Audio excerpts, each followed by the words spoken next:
Terbongkar wajah asli Marcel pesulap merah tanpa rambut palsu dan makeup. Marcel Radival si pesulap merah belakangan tengah banyak dibicarakan. Pesulap merah atau Marcel Radival sedang jadi sorotan imbas konten yang membongkar trik para dukun berkedok agama termasuk Gus Samsudin.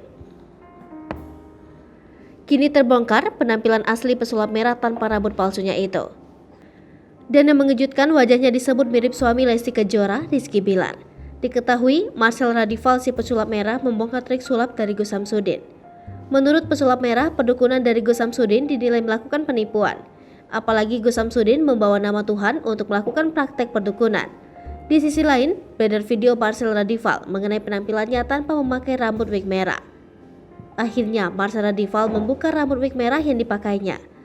Ternyata penampilan Marcel Radival tanpa rambut wig warna merah lebih tampan. Komentar beragam pun menghampiri Instagram Lambe Gosip. Asli Popo TV, jangan lupa komen, like, dan subscribe, serta tonton